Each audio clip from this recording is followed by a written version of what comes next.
Bonjour, Maître Juan Branco charge l'État du Sénégal. La presse écrite est agitée. Point serré, bras levé à la une de l'Info Quotidien. Il fait feu de tout bois. L'avocat franco-espagnol parle d'un enlèvement, mais pas d'une arrestation parce qu'aucun motif ne lui a été donné. Aucun procureur n'est intervenu. Aucun de mes droits n'a été respecté, poursuit-il. Mon intégrité physique a été atteinte, selon Juan Branco. Sa sortie a été effective grâce à la mobilisation d'un certain nombre de personnes dont le soutien public ou privé mobilise et mobilisera encore. Branco de signaler qu'il a dormi au milieu de personnes torturées qui portaient les traces de blessures par balle. Ces personnes étaient entassées par centaines, incapables de se déplacer et obligées de faire leurs besoins sur place. Du côté du Témoin quotidien, il témoigne des conditions de son arrestation et dénonce la situation désastreuse des pensionnaires de la prison de Rebeuss. Sitôt arrivé à Paris, après son expulsion de Dakar, Juan Branco solde ses comptes avec les régimes, titre le journal. L'avocat d'ailleurs qui en a profité pour donner une nouvelle sur l'état de santé du leader de Pastef les Patriotes Ousmane Sonko. Ousmane Sonko souffrirait d'une insuffisance rénale, selon Maître Juan Branco.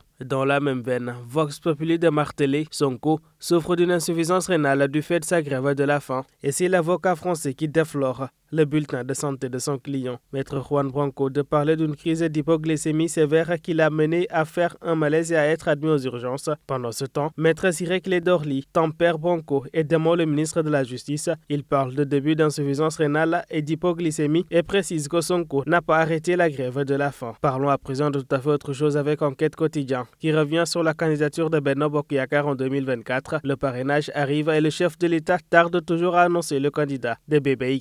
Une recherche utopique de l'unanimité au sein de la majorité, notée par nos confrères, une charte des candidats à la candidature fortement remise en cause. Voici le jeu de cache-cache. Le Peuple quotidien pendant ce temps affiche le directeur général de la LONASE qui est aujourd'hui laminé à Guédiawaye par une novice politique. La Diop roule pour Amadouba, mais le Peuple quotidien doit s'exclamer: voici un loser qui soutient un autre loser. Ceci dit, la bataille est féroce et tous les coups semblent désormais permis depuis que le président Macky Sall a annoncé le 3 juillet qu'il ne briguera pas un controversé troisième mandat en février 2024. La coalition politique formée autour de lui se déchire pour sa succession. Fait du prince, le choix du candidat qui devrait porter les couleurs de Benno Bokk Yakaar lui revient. Mais aujourd'hui, plusieurs ambitieux tentent de s'imposer à lui. Le journal au papier bleu de renchérir, les 11 candidats à la candidature de Benno Bokk Yakaar ont engagé des discussions en interne pour un consensus, mais ce n'est que de façade. En coulisses, le climat est électrique et pointe la menace de candidatures indépendantes. Pressenti pour être l'un des premiers choix du président Macky Sall, Abdoulaye Daouda Diallo fait ainsi l'objet d'une campagne de dénigrement interne qui pourrait se résumer par un lapidaire. Tout sauf ADD. Ses détracteurs tentent de torpiller une candidature qu'il n'a jusqu'ici pas déclarée. La publication de citer la Diop qui a déjà fait son choix à propos du successeur de Macky Sall, le DG de la LONASE, a ainsi jeté son dévolu sur Amadouba. Seulement, le journal note que ce qui fait rire, c'est un loser qui soutient un autre loser. Le supposé tout-puissant la Diop a perdu lors des élections locales de 2022 devant la jeune débutante Khadija Mahécor Diouf, une femme jusque-là inconnue du grand public. Au lendemain de sa débâcle, la Diop, tout comme d'autres responsables politiques de la mouvance présidentielle, avait complètement disparu des radars. Assez inquiétant, note la publication. Intéressons-nous à présent au Parti socialiste et cette présidentielle de 2024 avec le point actu. Alimani Abdoulaye Wilane se démarque d'Aminata Mbengue Ndiaye au PS. On ne parle pas le même langage. Le Parti socialiste d'ailleurs est au bord de l'implosion et convaincu le journal. En justice, Libération Quotidien revient sur l'après-interpellation dans les rangs de Pastef Yeumbeul Sud. Le juge décerne 9 mandats de dépôt, selon le journal. Parlons à présent des difficultés dans le marché avec